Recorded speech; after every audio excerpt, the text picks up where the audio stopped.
আশহাদু হাদু আল্লাহ আল্লাহ ইলাহা ইলাহা ইল্লাল্লাহু ইল্লাল্লাহু ওয়া ওয়া আশহাদু হাদু আন্না আন্না মুহাম্মাদান মুহাম্মাদুন আবদুহু আবদুহু ওয়া রাসূলুহু।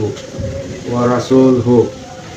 আমি আমি হৃদয় থেকে এই মর্মে সাক্ষ্য দিচ্ছি যে মহান প্রভু আল্লাহ রব্বুল আলামিন ছাড়া আর কোনো ইলাহ নেই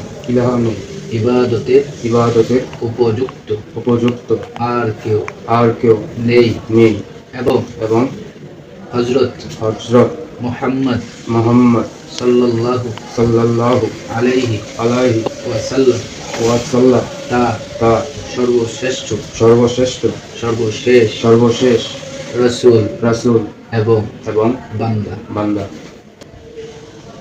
এরপরে পড়েন আমানতু বিল্লাহি ওয়া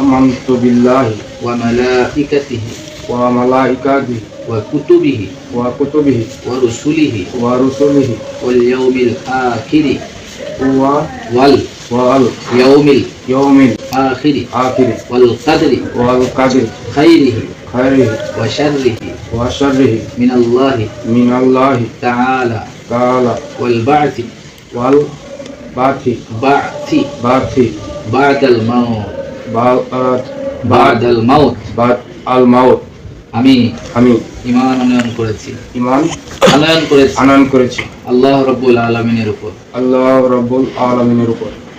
এবং তার ফেরেশতাকুলের উপর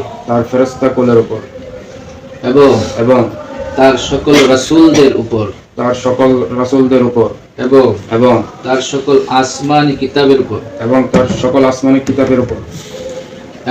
এবং পরকালের উপর এবং তাকদীরের ভালো এবং মন্দের উপর এবং কিয়ামত দিবসের উপর। আল্লাহ তাআলা আমার ঈমানকে কবুল করুন। মৃত্যু পর্যন্ত ঈমানের উপর অটল থাকার তৌফিক আল্লাহ দান করুন। বলেন সাল্লাল্লাহু আলাইহি ওয়াসাল্লাম। এই মুহূর্তে আল্লাহ তাআলা